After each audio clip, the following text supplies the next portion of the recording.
Hoje é um culto de missões, mas eu quero falar uma palavra que não deixa de ser uma mensagem missionária. Talvez para alguns ela seja um pouco dura, essa mensagem, mas eu não consegui sair dela. Eu tentei fugir dessa mensagem. Tento ser muito missionário, às vezes, pastor Marcos. A gente quer animar a igreja a fazer missões. Só que aqui eu estou animando a igreja, pastor Marcos. Eu quero animar a igreja para nós fazermos missões guerreando. Isso, os irmãos vão entender no final dessa mensagem por que eu estou dizendo isso. A gente sabe que nós estamos vivendo um tempo de guerra, um tempo de batalha, um tempo de muita luta, e eu cheguei a anotar algumas coisas aqui, porque eu não quero fugir dessa mensagem. Eu anotei que eu tenho meditado nessa palavra já há algum tempo. Deus tem falado muito comigo. Nós estávamos ali conversando com o pastor Marcos sobre o tempo que nós estamos vivendo. E eu quero falar sobre um texto até muito conhecido, isso é em Êxodo, capítulo 17, do versículo 8 ao 16.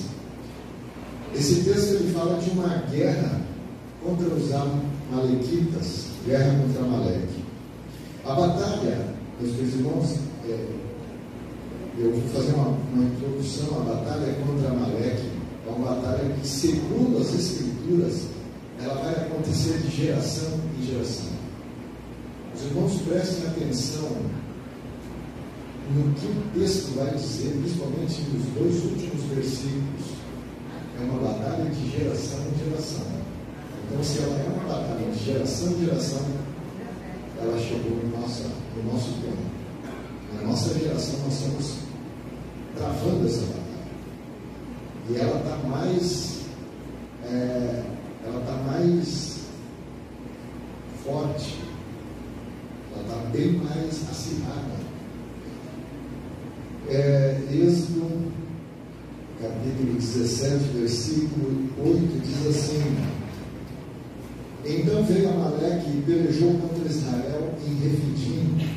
Pelo que disse Moisés a Josué: Escolhe-nos homens e sai a peleja contra Amaleque. Amanhã eu estarei sobre o cume do outeiro, e a vara de Deus estará na minha mão.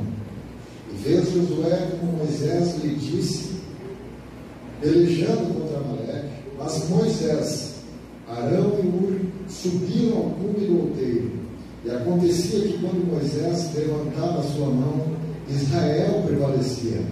Mas quando ele abaixava a sua mão, Amaleque prevalecia. Porém, as mãos de Moisés eram pesadas, por isso tomaram uma pedra e a puseram debaixo dele, para sentar-se sobre ela.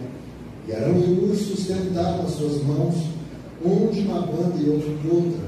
Assim ficaram as suas mãos firmes, até que o sol se pôs. E assim Josué fez a Amaleque e a seu povo. E assim Josué desfez a Amaleque e a seu povo ao fio da espada.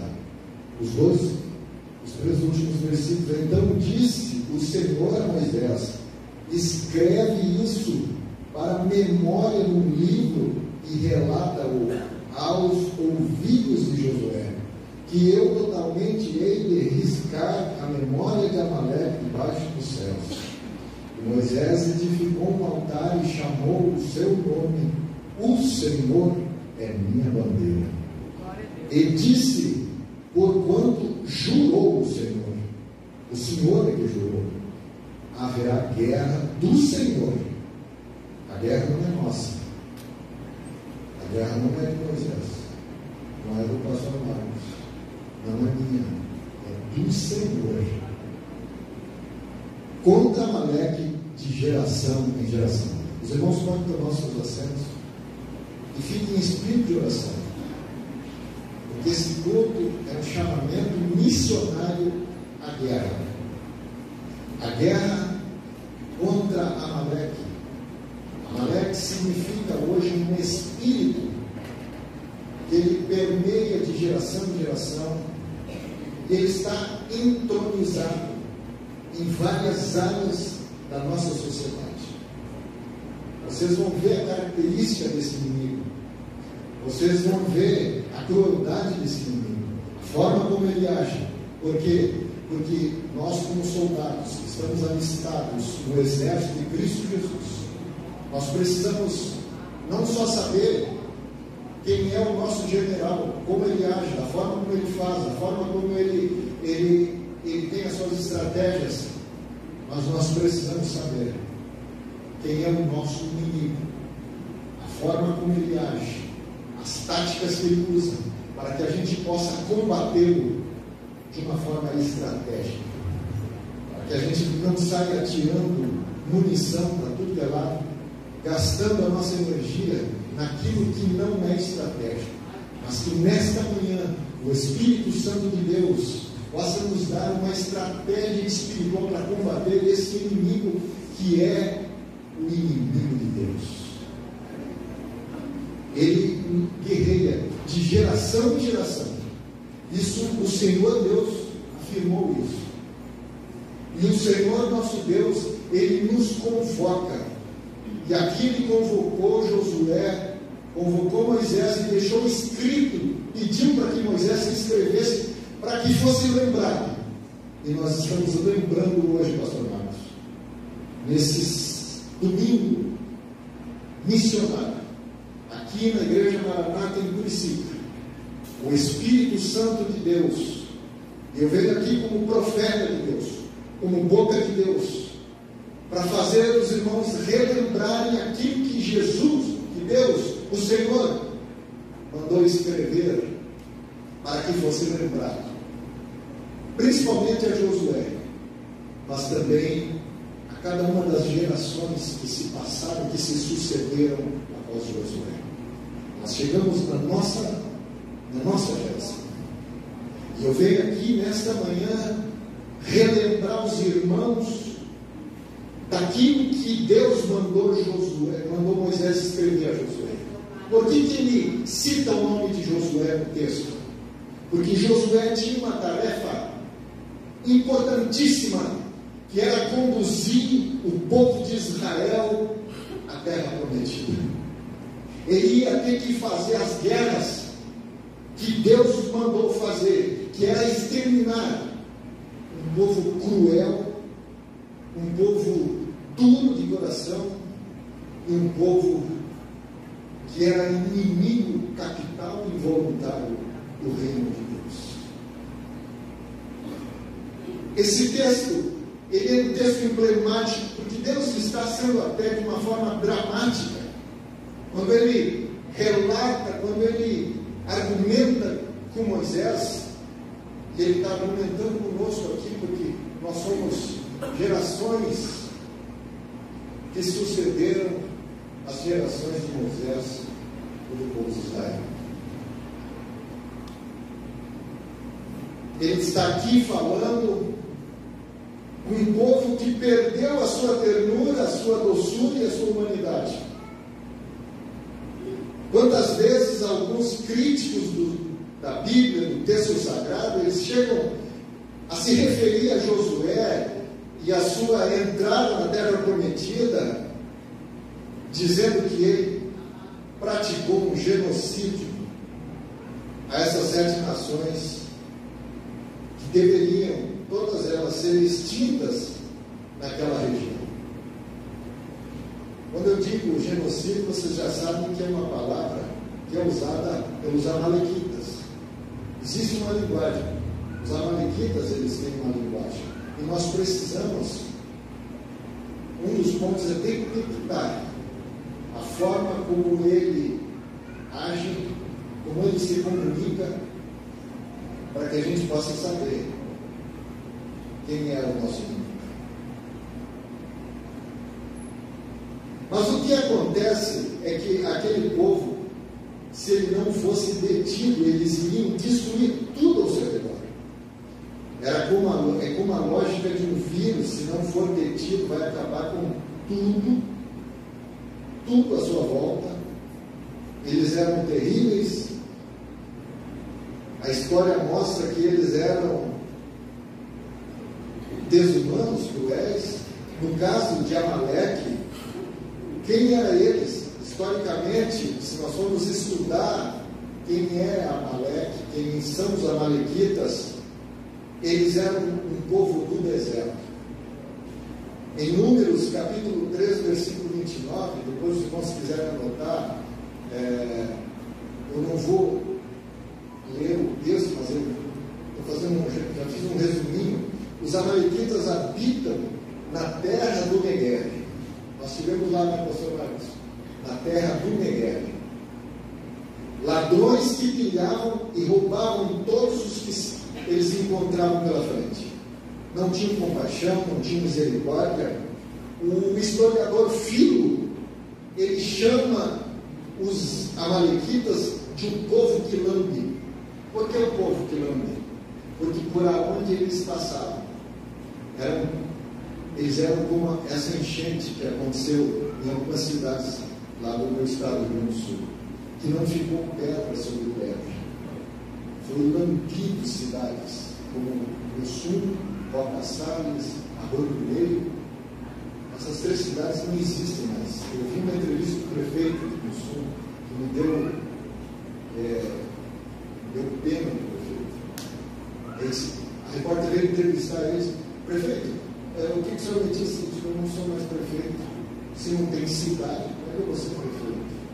A cidade sumiu, a cidade 12 mil habitantes. Não ficou casa, não ficou alicerce. A água lambeu, a força da água lambeu. Tem vídeos, não sei se os irmãos viram, está rodando muito. Tem muita coisa que a gente nem sabe que vai ser revelado. Parece que os amalequitas passaram no Rio Grande do Sul e lamberam.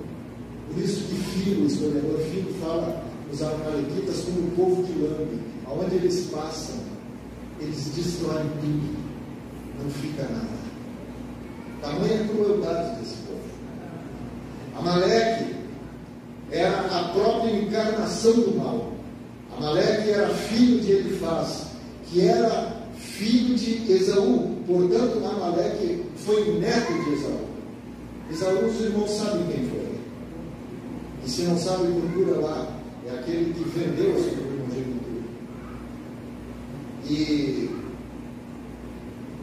desonrou seus pais, fazendo o que os pais não queriam, se casando com mulheres avessas às coisas de Deus. E deles surge esse povo, os amalequitas. Amaleque é um inimigo que não tem regras, nenhuma regra para lutar, nenhuma ética, nenhuma moral. Seu lema é: faça o que tiver que fazer, não importa os meios, vale roubar, matar, destruir, mentir, enganar. Quem é então Amaleque nos nossos dias de hoje?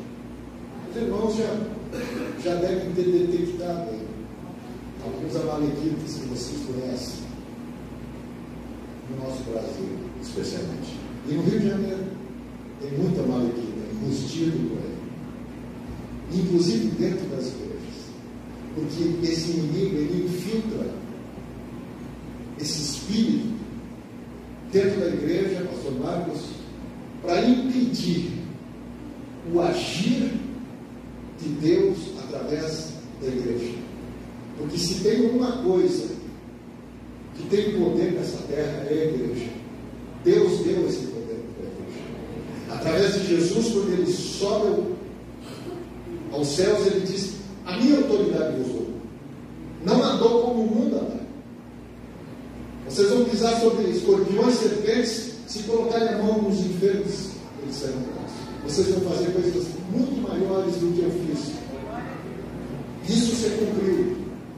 Porque Jesus nunca curou ninguém pela sombra, mas Pedro curou. E se Pedro curou, você pode curar também. Aleluia. Só que nós precisamos ter alguns atributos. Nós precisamos ter algo que muitas vezes os amalequitas têm nos tirado. E eu vou chegar lá. Eu estou correndo aqui porque eu quero deixar tudo aquilo que Deus me mandou deixar aqui nessa manhã dos homens. Eu fiz questão de anotar aqui algumas coisas para mim não fugir da mensagem. Quem é então Amaleque nos nossos dias?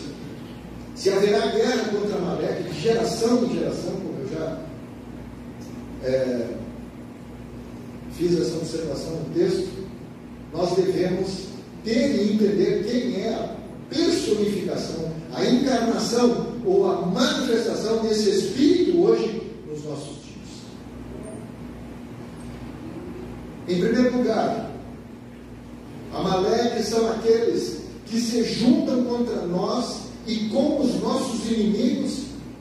É aquela lógica deles. É o inimigo do meu inimigo, é meu amigo. Eles se juntam para destruir tudo que se chama Deus. Se você se alistou nesse exército, você já tem um inimigo. E eu vou mais além. Você precisa aprender a guerrear. Você precisa aprender a batalhar. Você pode dizer, pastor, eu não tenho chamado para a guerra espiritual, para a batalha espiritual. Lamento informar, não. Quem se alistou nesse exército tem que guerrear, tem que batalhar. Se você não batalhar, você vai morrer. Não tem escolha. Ou nós lutamos as guerras de Deus, pois nós estamos fora desse exército. Eu estou falando guerras de Deus, porque tem guerras que nós entramos que não são guerras de Deus. Tem guerras que nós procuramos. Tem guerras que nós inventamos, que nós vamos atrás. Os irmãos vão entender isso. Por isso que nós precisamos discernir aquilo que Deus quer sobre as nossas vidas. Porque cada um de nós que estamos aqui, que nos alistamos nesse exército, nós temos um chamado. E esse chamado é um chamado genuíno de Deus. E cada um tem a sua tarefa nesse exército. Talvez você não seja aquele que vai pegar o microfone aqui na frente. Talvez você não seja aquele da linha de frente do lobby de Jeová, que vai disparatar quadrilhas de Satanás. Mas talvez Deus te dê o chamado para fazer o suprimento daqueles que vão. Isso é missões.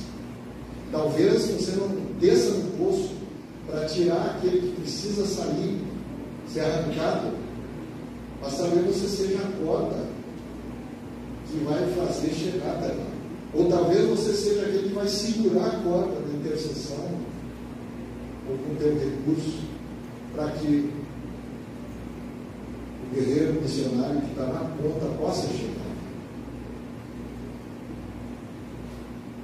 Em Juízes capítulo 6, onde aconteceu a batalha de Gideão, havia os povos do Oriente, havia os midianitas, e estavam lá os amalequitas, todos juntos. Eles se juntaram para por fim a descendência de Israel. Eles eram inimigos entre eles, mas quando é para combater o reino de Deus, o povo de Deus, eles se juntam. Eles não têm nenhum escrúpulo de se juntar. Se for para derrotar o povo de Deus, o meu inimigo se torna meu amigo.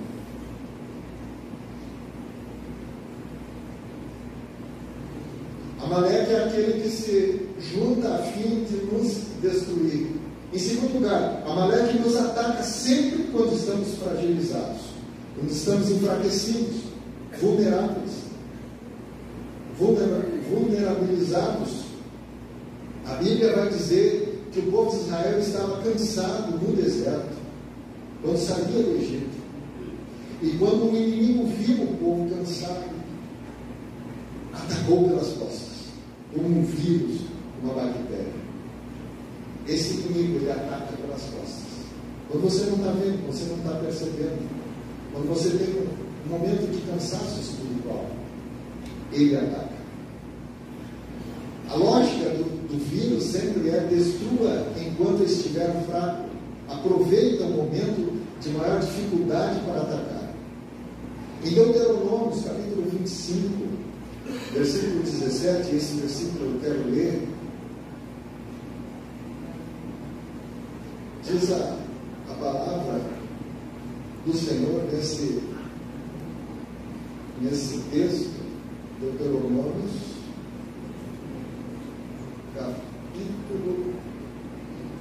capítulo 25,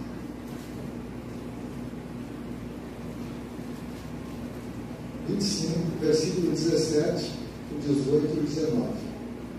O 17 fala: lembra-te do que te fez Amaleque no caminho quando saías do Egito, como te saiu ao encontro no caminho que derribou na retaguarda todos os fracos que iam após ti, estando tu cansado e afadigado, e não temeu a Deus. Eles não temem a Deus. Eles sabem quem Deus é, mas eles não temem a Deus. Será, pois, que quando o Senhor teu Deus te tiver dado o repouso de todos os teus inimigos em redor, na terra do Senhor teu Deus, que Ele vai te dar por herança, para possuí-la, então apagará a memória de Amaleque de debaixo do céu. 2 pontos. Não te esqueças, está escrito lá. Isso é para os nossos dias, para a nossa geração. Não esquecer que esse inimigo, que é o inimigo de Deus, nós vamos guerrear contra ele de geração em geração. Ele precisa ser exterminado. Interessante que a reprovação de Deus contra Saul, olha isso aqui. Por quê? Porque Saul teve a oportunidade de exterminar os amalequitas. Deus deu uma oportunidade para Saul para exterminar os amalequitas. E uma das reprovações de Saul, a chave de uma das reprovações de Saul, se vocês não sabem, foi não cumprir isso. Foi por causa dos amalequitas. Deus tinha dado uma ordem para o rei Saul para que ele destruísse todos os amalequitas. Inclusive, Deus não queria nem um bezerro deles. Era para matar tudo. Mas ele fez um lobby, ele deu um jeitinho brasileiro e preservou o rei Agag, um amalequita, o rei de Amaleque, e o melhor do rebanho. Não, um gado gordo desse, vamos matar, vamos botar junto com os meus.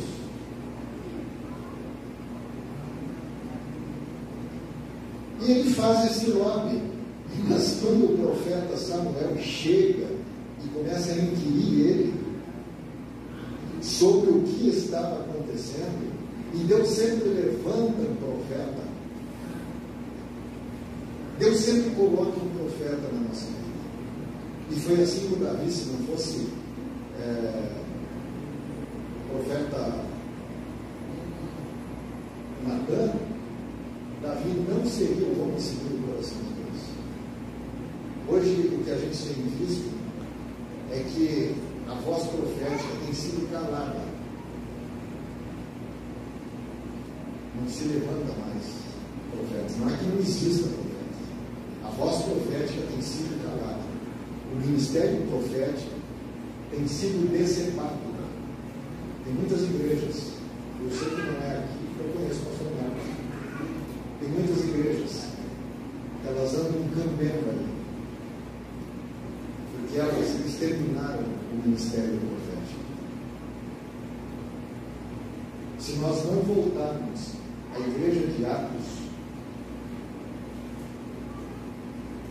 que caminhava nos 5 ministérios, ministério de ensino, ministério pastoral, ministério missionário, de missões e evangelismo, ministério profético, aquele que aponta as anomalias da igreja e fora da igreja, aquele que denuncia aquilo que está errado, que nos denuncia, porque o ministério profético ele é nascido do Espírito Santo de Deus.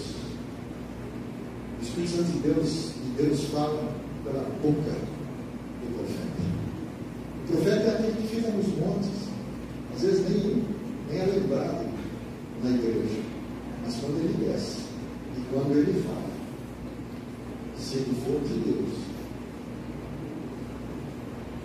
vai assim. Talvez você receba uma palavra profética. Se você quer, e a Bíblia nos diz que nós devemos colocar a profecia para observação. Coloca no óleo. Se florescer a vara, vai se cumprir. Se não florescer, deixa lá. Mas ouça a voz profética. Tem muitas igrejas. Talvez o Rio Grande do Sul não esteja ouvindo a voz profética. E Deus tem o seu jeito de fazer as pessoas ouvirem a voz profética dele. Eu vi um vídeo de um bombeiro cristão, um bombeiro crente, na cidade de Três Coroas. Ele está fazendo uma vistoria embaixo de um viaduto, muitos escombros, para ver se não tinha alguma pessoa. E ele está com um celular, porque ele precisa fazer esse relatório das áreas que foram atingidas nessa cidade, na região metropolitana de Porto Alegre, e eu conheço lá. E ele viu uma geladeira que tinha ido água abaixo. Só que em cima dessa geladeira tinha uma Bíblia. E ele foi com o celular. Vamos ver o que tem aqui. Aí ele deu um zoom assim. Deus corrige pelo sofrimento. Eu guardei esse vídeo. Que o Rio de Janeiro não precisa chegar nisso. Nós temos uma igreja em cada esquina no Rio de Janeiro. Mas será que tem feito a diferença? Porque corrupção aumenta, suicídio aumenta, os homicídios aumentam, o tráfico aumenta, a droga aumenta, milícia aumenta, corrupção nos governos. Nós já estamos com o 5º governador preso, e parece que o que está aí está se encaminhando. O que é isso? Quase 60% da população do Rio de Janeiro é evangélica. Alguns gospel, né? Agora tem uns termos aí. Mas o que a igreja evangélica no Rio de Janeiro está fazendo? O que a igreja evangélica no Rio de Janeiro não está fazendo? É algo a ser pensado, é algo a ser refletido. Será que nós não estamos alimentando os amalequitas? Será que nós não estamos abrindo concessões, como fez o rei Saul, de não exterminar os amalequitas e não ajudar a alimentar para que saia um evento como o que saiu há poucos dias na praia de Copacabana, abrindo portais, onde a maior endemoniada amalequita do mundo paga com dinheiro nosso, dinheiro público. E o nosso prefeito não foi nem com vergonha quando disseram, não, botar 10 ou 20 milhões. Ele disse, não foi isso, foi 50. Será que nós não estamos ajudando os amalequitas a nos governar? Nós vamos pensar, irmãos, nós vamos refletir. A igreja do Rio de Janeiro precisa se posicionar, pastor irmãos. Precisa se posicionar. Porque Deus pode daqui a pouco nos corrigir do jeito dele.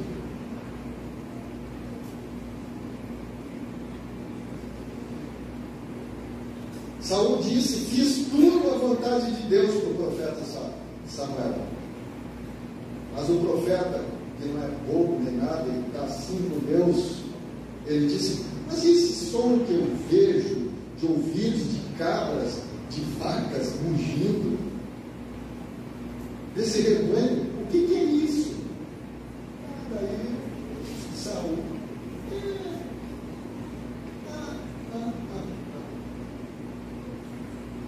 Sabe o que aconteceu? Riscado fostes. Ali Deus manda Samuel e ungiu um outro rei.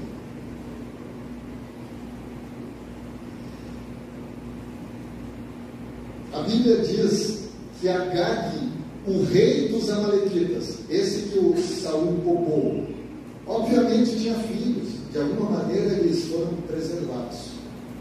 E isso é verdade, porque lá no livro de Esther, depois vocês olhem lá, aparece Amã, ou Agadita,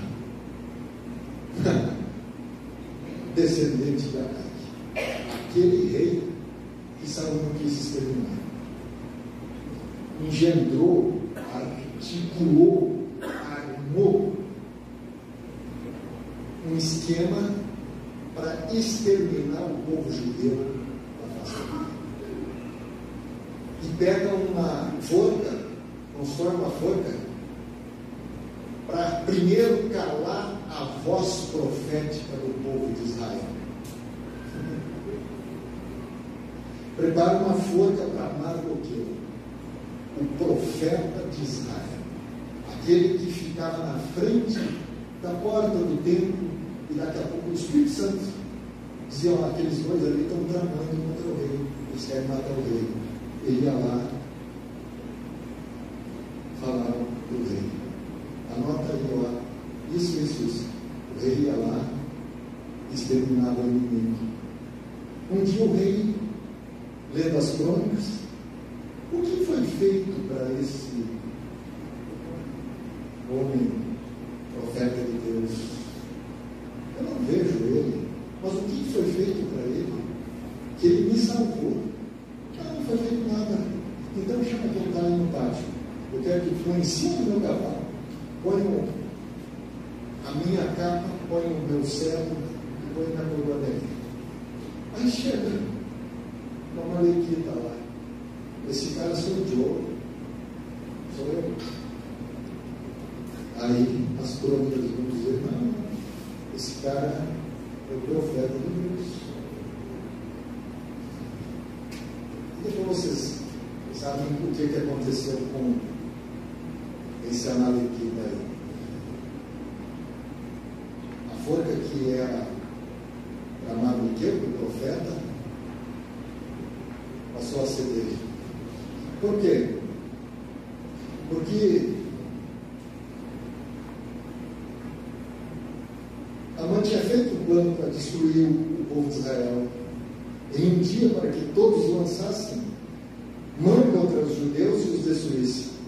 A lógica é que o inimigo que você não destrói, esse vai te destruir. O inimigo que você não destrói, esse vai te destruir.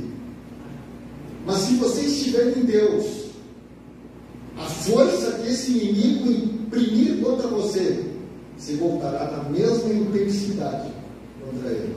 Que foi o que aconteceu. Por quê? Porque Mardoqueu, profeta de Deus, homem de Deus, ele seria um Deus que não quer matar, que não vai te deixar na mão.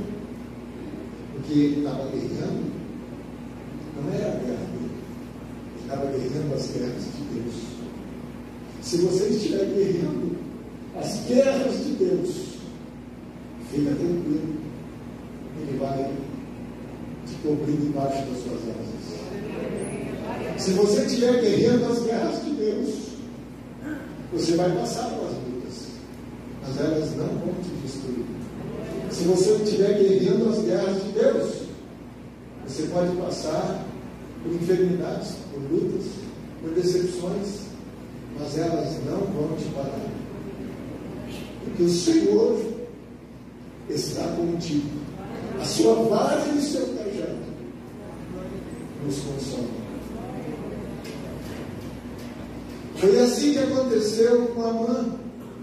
Ele construiu uma forca para Mardoqueu, mas nessa forca ele foi enforcado. Eu convido você a levantar as suas mãos e a dizer as palavras: contra mim serão sentença contra quem as proferiu.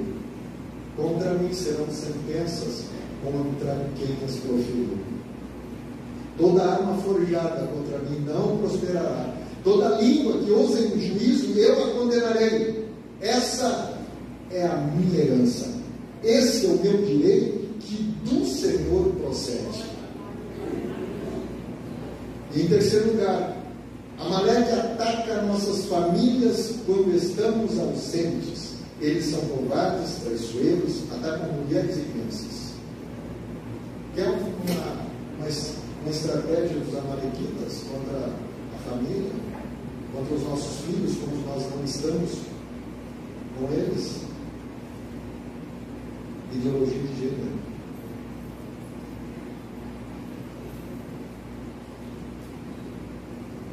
Muitos amalequitas, travestidos de professores, estão destruindo a identidade de muitas crianças nas escolas.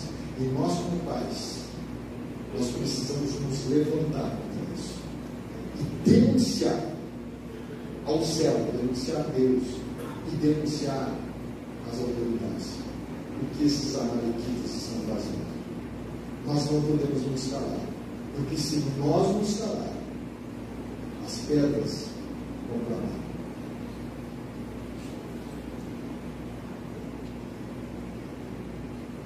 Quando Davi foi para a guerra e deixou a sua família e as famílias dos seus guerreiros em Ziclag, os amalequitas deram contra o arraial de Israel, o arraial de Davi, o ímpeto, queimaram a cidade, levaram mulheres, crianças e velhos cativos, arrancaram todos os bens de Davi e de seus guerreiros.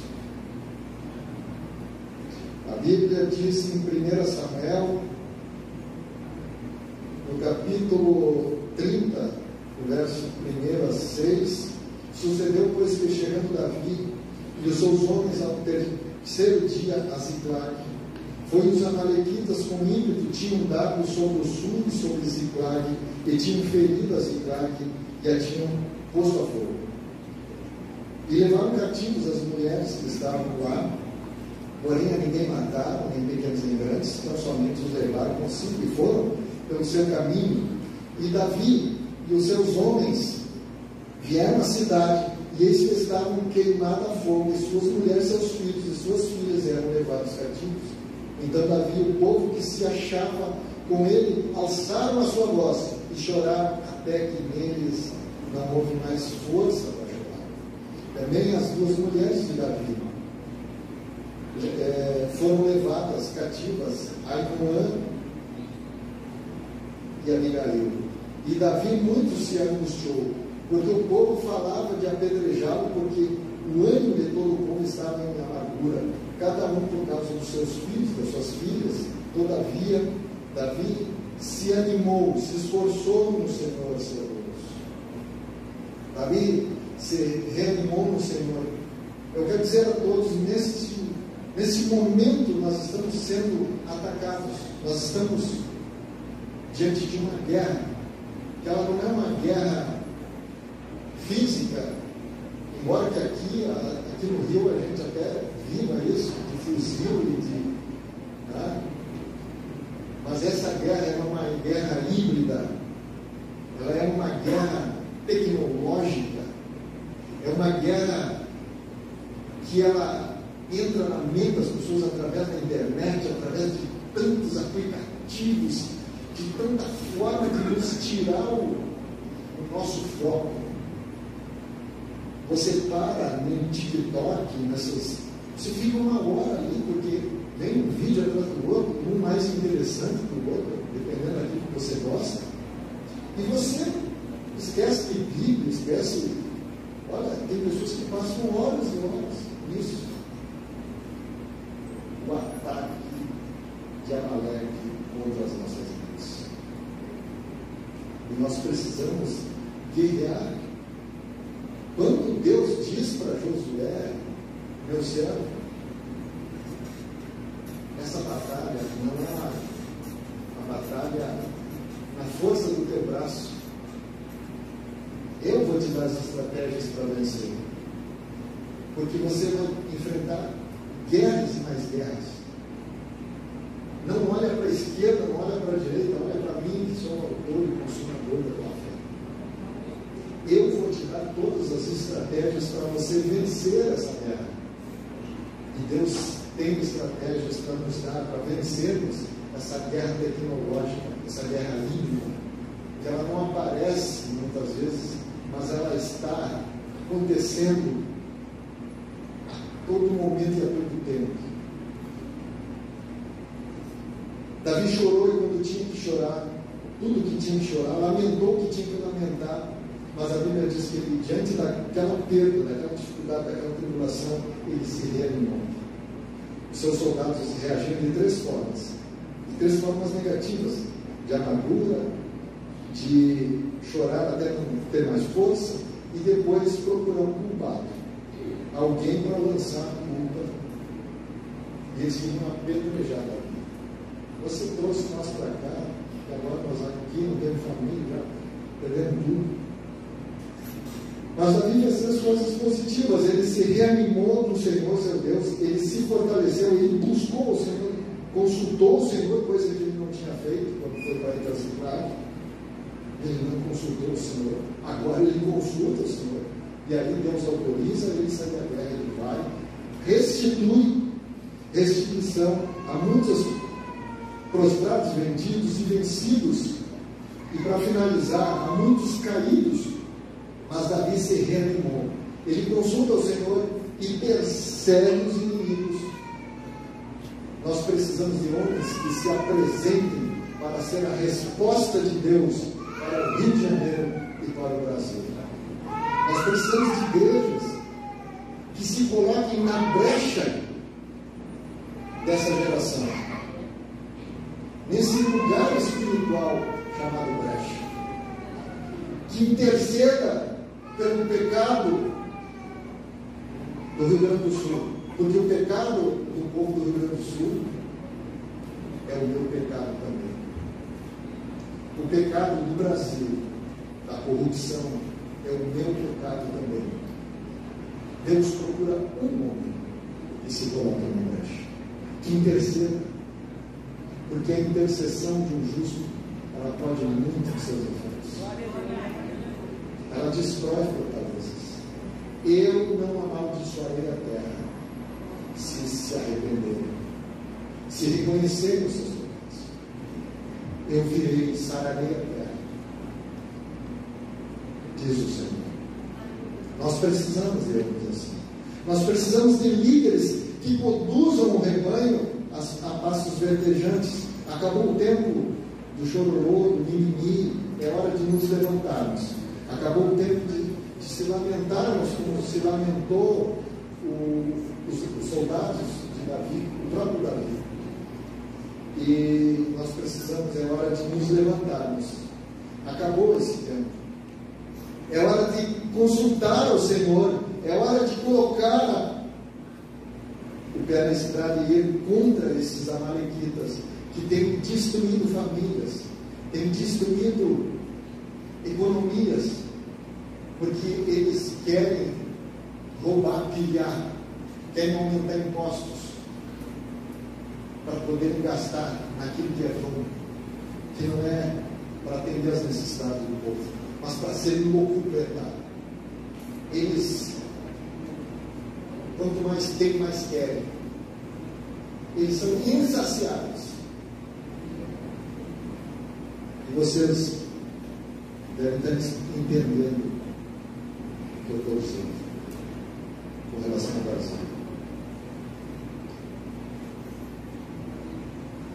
Amaleque sempre alimenta o lixo das pessoas. Quando alguém pega no lixo, suas mãos ficam sujas. As mãos dos amalequitas estão sujas de muito lixo, sujas de injustiça nesse país, porque Amaleque está infiltrado no judiciário. Amaleque está lá sentado.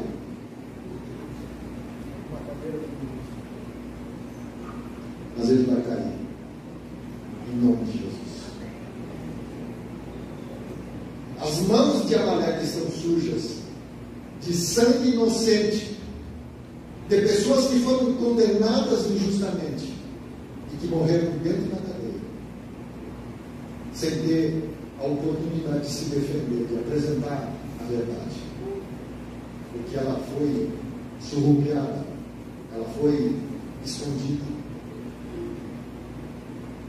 Mas Deus vai fazer brotar da terra o sangue dos inocentes que foram atacados por Amaleque. E eu falo como profeta de Deus, guarde esse dia, porque Deus já me mostrou caixões saindo de dentro do STF.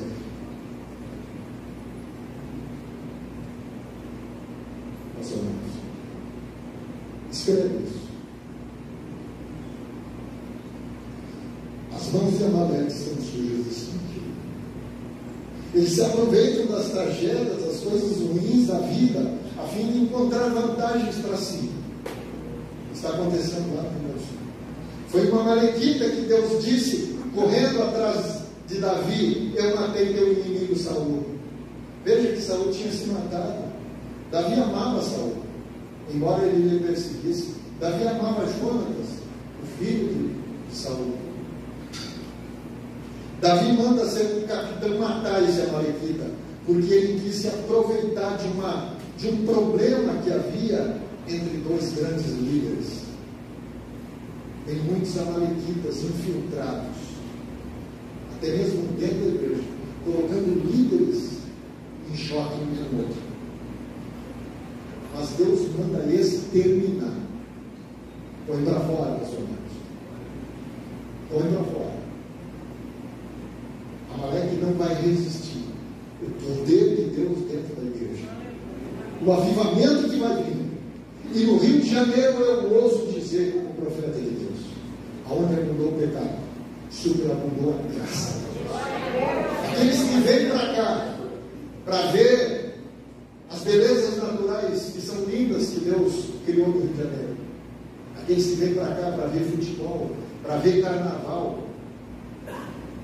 para ver uma série de coisas, eu não vou listar aqui.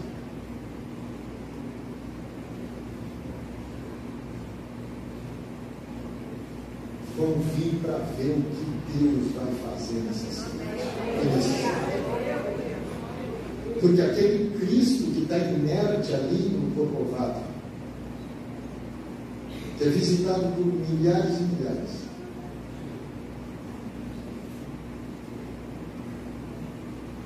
eles vão vir não para ver esse Cristo, mas vão vir para ver um Cristo vivo, que está vivificando a igreja. Vão ver o que Deus vai fazer nessa cidade, porque o Rio de Janeiro é um portal de entrada para o Brasil. O rio vai verdejar, vai reflorescer. O rio vai renascer. Queiram os amalequitas ou não, porque aqui ainda existe um povo especial, zeloso e de boas novas. Eu quero finalizar dizendo para os irmãos que há pessoas assim que alimentam problemas, que tentam ganhar na dor das pessoas. Desconfie em pessoas que lucram com a sua dor e a dor dos outros. Desconfie dessas pessoas que querem muitas vezes se aproveitar. Josué estava no campo de batalha, lutando contra os amalequitas, e Moisés no cume do monte, com as mãos erguidas. Arão e Ur levantavam suas mãos. Quando Moisés baixava, os amalequitas prevaleciam.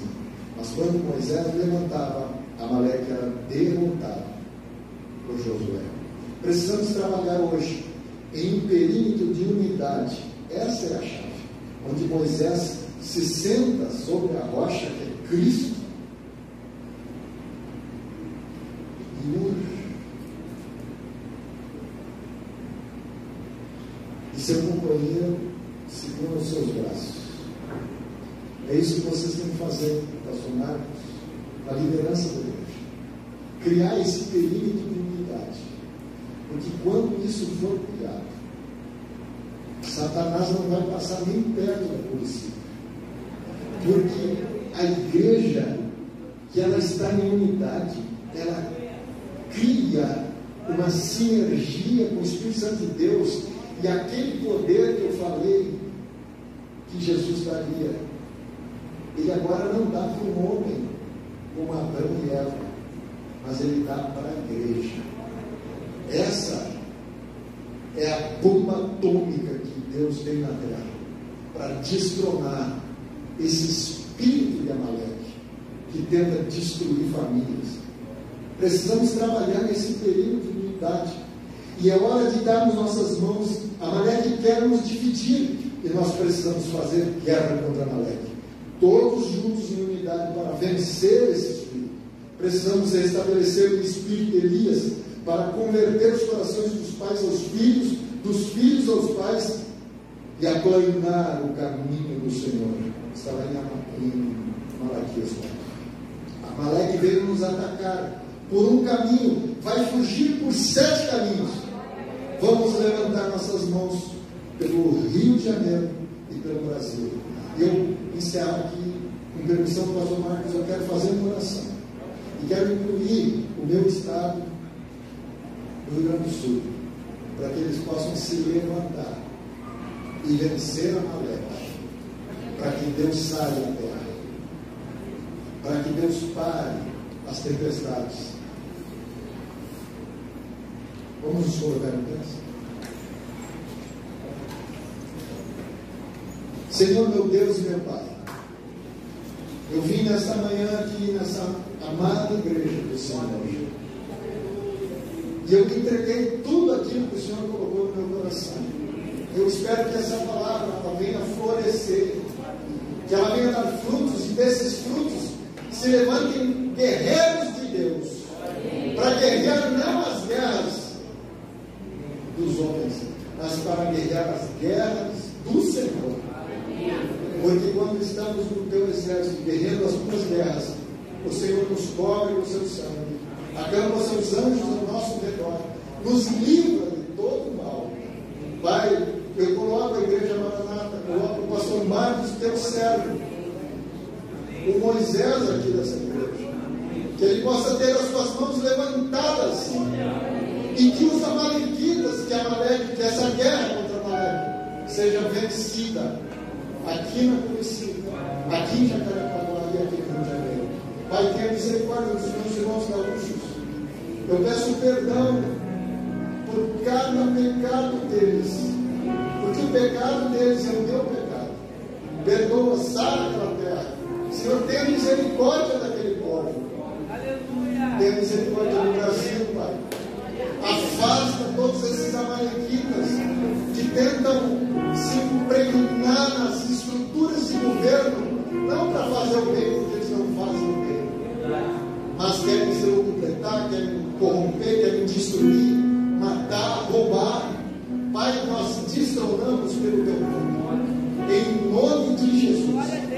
Pai, eu abençoo essa igreja, eu abençoo os líderes dessa igreja, os irmãos, os missionários, aqueles que estão na luta, no campo de batalha. Pai, em nome de Jesus, capacita cada um deles, que eles possam ser tochas vivas